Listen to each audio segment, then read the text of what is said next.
Hello everyone, thank you so much. ನನಗೆ support ಮಾಡ್ತಿರೋ ಪ್ರತಿಯೊಬ್ಬರಿಗೂ ಇದೇ ಥರ ಸಪೋರ್ಟ್ ಮಾಡ್ತಾ ಇರಿ. ನನ್ನ ಚಾನಲ್ಗೆ ಸಬ್ಸ್ಕ್ರೈಬ್ ಮಾಡದೆ ನೋಡ್ತಾ ಇದ್ದರೆ ಪ್ಲೀಸ್ ಸಬ್ಸ್ಕ್ರೈಬ್ ಮಾಡಿಕೊಂಡು ನನಗೆ ಸಪೋರ್ಟ್ ಮಾಡಿ ಅಂತ ಹೇಳ್ತಾ, ಆ್ಯಕ್ಚುಲಿ ನಾನು ಈ ವಿಡಿಯೋಲಿ ಒಂದು ಮೂವಿ ಬಗ್ಗೆ ರಿವ್ಯೂ ಕೊಡೋಕ್ಕೆ ಬಂದಿದ್ದೀನಿ.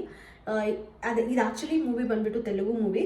ಸ್ವಲ್ಪ ಜನ ಅಂದ್ಕೊಬೋದು ಈ ಕನ್ನಡ ಚಾನಲ್ ಇಟ್ಕೊಂಡು ಯಾಕೆ ತೆಲುಗು ಮೂವಿ ಬಗ್ಗೆ ಡಿಸ್ಕಸ್ ಮಾಡ್ತಿರೋದು ಅಂತ. ಆ್ಯಕ್ಚುಲಿ ನಾನು ಈ ಕಾನ್ಸೆಪ್ಟಲ್ಲೇ ನಂಬಲ್ಲ.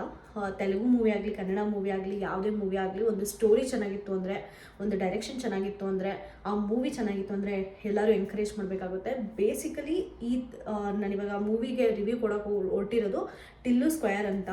ಈ ಮೂವಿ ಬಗ್ಗೆ ನನಗೆ ಒಪಿನಿಯನ್ ಇದ್ದಿದ್ದೇ ಬೇರೆ, ಮೂವಿ ನೋಡಿದ್ದಾದಮೇಲೆ ನನಗೆ ಒಪಿನಿಯನ್ ಬಂದಿದ್ದೇ ಬೇರೆ.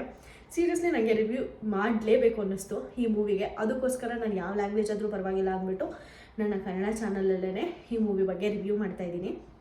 ಇನ್ನು ಮೂವಿ ಬಗ್ಗೆ ಹೇಳೋದಾದರೆ, ಆ್ಯಕ್ಟರ್ಸ್ ಇದ್ದು ನಿಮಗೆ ಟಿಜರ್ಸ್ಲು ನೋಡಿದಾಗೆ ಅನಿಸಿರುತ್ತೆ ಅವ್ರು ಯಾವ ರೇಂಜಿಗೆ ಆ್ಯಕ್ಟಿಂಗ್ ಮಾಡಿದರು ಅಂತ.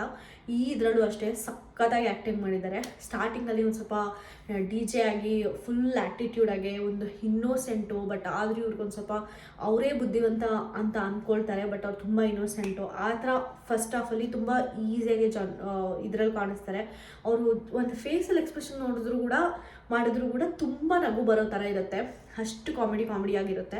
ಇನ್ನು ಸೆಕೆಂಡ್ ಹಾಫ್ ಬಂದುಬಿಟ್ಟು ಡಿ ಜೆ ಟಿಲ್ಲು ಎಷ್ಟು ಬುದ್ಧಿವಂತರು ಅಂತ ತೋರಿಸ್ತಾರೆ. ಇಲ್ಲಿ ಟಿಲ್ಲು ಸ್ಕ್ವೇರ್ ಅಂತ ಇಟ್ಟಿರೋದಕ್ಕೆ ಒಂದು ಜಸ್ಟಿಸ್ ಕೊಟ್ಟಿದ್ದಾರೆ ಅಂತಲೇ ಹೇಳ್ಬೋದು. ಯಾಕಂದರೆ ನಾನೇನು ಅಂದ್ಕೊಂಡಿದ್ದೆ ಅಂದರೆ, ಓಕೆ ಡಿ ಜೆ ಟಿಲ್ಲುಗೆ ಸ್ಕ್ವೇರ್ ಮಾಡಿಬಿಟ್ಟಿದ್ದಾರೆ ಅಂದರೆ ಇರೋ ಸ್ಟೋರಿನೇ ಹಾಕ್ಬಿಟ್ಟು ಆ ಕಡೆ ಈ ಕಡೆ ಮಸಾಲ ಹಾಕಿ ಇಲ್ಲೊಂದು ಕಾಮಿಡಿ ಹಾಕ್ಬಿಟ್ಟು ನಗೋಸ್ತರ ಮಾಡಿಬಿಟ್ಟು ಡಿ ಜೆ ಟಿಲ್ಲು ಫಸ್ಟ್ ಹಿಟ್ ಆಯಿತು ಅಂತ ಸೆಕೆಂಡ್ ಹಿಟ್ನು ಅದೇ ಮಸಾಲ ಮಾಡ್ತಾ ಇದ್ದಾರೆ ಅಂತ ಅಂದ್ಕೊಂಡೆ. ಬಟ್ ಟ್ರಸ್ಟ್ ಮೀ, ಎರಡೂ ಕೂಡ ತುಂಬ ಅಂದರೆ ತುಂಬ ಡಿಫ್ರೆಂಟ್ ಸ್ಟೋರಿ. ಆ ಮೂವಿಗೆ ಎಷ್ಟು ಇಂಪಾರ್ಟೆನ್ಸ್ ಇರುತ್ತೋ ಅದೇ ಈ ಮೂವಿಗೆ ಇಂಪಾರ್ಟೆನ್ಸ್ ಇರುತ್ತೆ. ಅಟ್ಲೀಸ್ಟ್ ಡಿ ಜೆ ಟಿಲ್ಲುನ ಸ್ವಲ್ಪ ಜನ ಹಿಂದೆ ಮುಂದೆ ನೋಡೋರು, ಮಕ್ಕಳನ್ನ ಕರ್ಕೊಂಡು ಹೋಗೋದಾಗಲಿ, ಅಪ್ಪ ಅಮ್ಮನ ಜೊತೆ ನೋಡೋದಾಗಲಿ. ಬಟ್ ಟಿಲ್ಲು ಸ್ಕ್ವೇರ್ ಮಾತ್ರ ಒಬ್ಬ ಫ್ರೆಂಡ್ಸ್ ಜೊತೆ ಹೋಗ್ಬೋದು, ಮತ್ತು ಒಬ್ಬ ಫ್ಯಾಮಿಲಿ ಜೊತೆ ಹೋಗ್ಬೋದು, ಯಾರ ಜೊತೆ ಆದರೂ ಹೋಗ್ಬೋದು. ತೀರಾ ಚಿಕ್ಕ ಮಕ್ಕಳು ಒಂದು 5th 6th ಸ್ಟ್ಯಾಂಡರ್ಡ್ ಮಕ್ಕಳನ್ನು ಕೂಡ ಕರ್ಕೊಂಡೋಗಿ ತೋರಿಸ್ಬೋದು. ಅಷ್ಟು ವಲ್ಗರ್ ಸೀನ್ಸ್, ಆ ಥರ ವಲ್ಗರ್ ಸೀನನ್ನು ಯೂಸೇ ಮಾಡಬಾರ್ದು ಅನಿಸುತ್ತೆ. ನಾನು ಹಂಗೆ ಅಂದ್ಕೊಂಡಿದ್ದು ಆ್ಯಕ್ಚುಲಿ, ಆ ಥರ ಇರುತ್ತೆ ಮೂವಿ ರಿವ್ಯೂ ಕೊಡಬಾರ್ದು ಹಂಗೆ ಹಿಂಗೆ ಅಂತೆಲ್ಲ.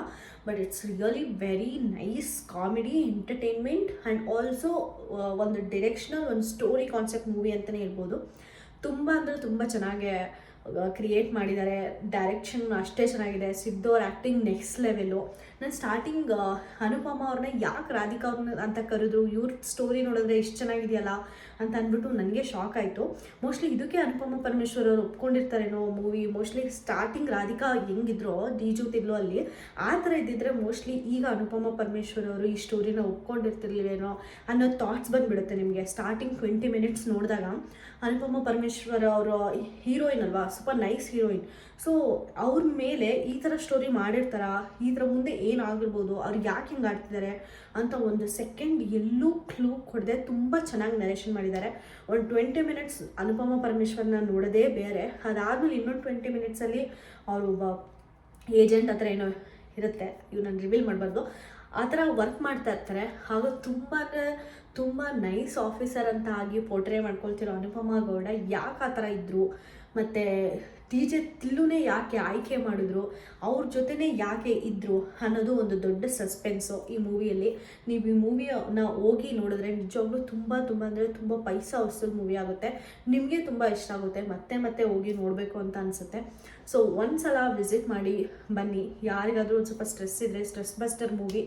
ತುಂಬ ಚೆನ್ನಾಗಿ ಆ್ಯಕ್ಟ್ ಮಾಡಿದ್ದಾರೆ ಸಿದ್ದು ಅವರು. ಯಾರು ಡೈರೆಕ್ಷನ್ ರೈಟರ್ ಇರ್ತಾರೋ ಅವರು ಅಷ್ಟೇ ತುಂಬ ಅಂದರೆ ತುಂಬ ಚೆನ್ನಾಗಿ ಡೈಲಾಗ್ಸ್ ಬರೆದಿದ್ದಾರೆ. ಬಿದ್ದು ನಗಬೇಕು ಅಷ್ಟು ಚೆನ್ನಾಗಿದೆ. ಮತ್ತು ಮ್ಯೂಸಿಕ್ ಆಗಲಿ ಪ್ರತಿಯೊಂದು ಅಷ್ಟೇ ತಿಂದಾಕಿದ್ದಾರೆ ಅಂತಲೇ ಹೇಳ್ಬೋದು. ಮ್ಯೂಸಿಕ್ಕೇ ಹೈಲೈಟು ಆ್ಯಕ್ಚುಲಿ. ಬಟ್ ಸೆಂಟರಲ್ಲಿ ಒಂದು ಸಾಂಗ್ ಬರುತ್ತೆ, ಸಡನ್ನಾಗಿ ಸ್ಟಾರ್ಟ್ ಆಗಿ ಹೋಗ್ಬಿಡುತ್ತೆ. ಯಾವುದೋ ಒಂದು ಸೀಕ್ವೆನ್ಸ್ ಬರುತ್ತೆ, ಓಕೆ ಸೀಕ್ವೆನ್ಸಿಂಗ್ ಆಗ್ಬಿಡ್ತು ಅಂತ ಸಾಂಗ್ ಬಂದುಬಿಡುತ್ತೆ. ಅದೇ ಈ ಸೀನಲ್ಲಿ ಯಾಕೆ ಸಾಂಗ್ ಬಂತು ಅಂತ ಅನಿಸುತ್ತೆ ಲಾಸ್ಟ್ ಆಫ್ಟರ್ 1 hour ಆದಮೇಲೆ. ಅದು ಮಾತ್ರ ಒಂದು ಸ್ವಲ್ಪ ಯಾಕಿದು ಅಂತ ಅನ್ನಿಸ್ತು. ಬಟ್ ಸ್ಟಿಲ್ ಅದನ್ನು ಡೈಜೆಸ್ಟ್ ಮಾಡ್ಕೋಬೋದು, ಯಾಕಂದರೆ ಮೂವಿ ಎಲ್ಲೂ ಲ್ಯಾಗ್ ಆಗದೆ 100% ಕೊಟ್ಟಿದ್ದಾರೆ. ಸೊ ಒಂದ್ಸಲ ಎಲ್ಲರೂ ಹೋಗಿ ನೋಡ್ಬನ್ನಿ ಡಿ ಜೆ ಟಿಲ್ಲು ಸ್ಕ್ವೇರ್ ಮೂವಿನ ಅಂತ ಹೇಳ್ತೀನಿ. ಇದೇ ನಾನು ಈ ವಿಡಿಯೋಲಿ ಹೇಳೋಕ್ಕೆ ಇಷ್ಟಪಟ್ಟಿದ್ದು. ನಿಮಗೆ ಈ ವಿಡಿಯೋ ಇಷ್ಟ ಆದರೆ ಪ್ಲೀಸ್ ಲೈಕ್ ಮಾಡಿ, ಶೇರ್ ಮಾಡಿ, ಸಬ್ಸ್ಕ್ರೈಬ್ ಮಾಡ್ಕೊಳ್ಳಿ, ಗೊತ್ತಿರೋರಿಗೆ ಶೇರ್ ಮಾಡಿ, ಆದಷ್ಟು ಫುಲ್ ವಿಡಿಯೋ ನೋಡಿ ಅಂತ ಹೇಳ್ತಾ ನಾನು ಈ ವಿಡಿಯೋನ ಮುಗಿಸ್ತಾ ಇದ್ದೀನಿ. Thank you so much.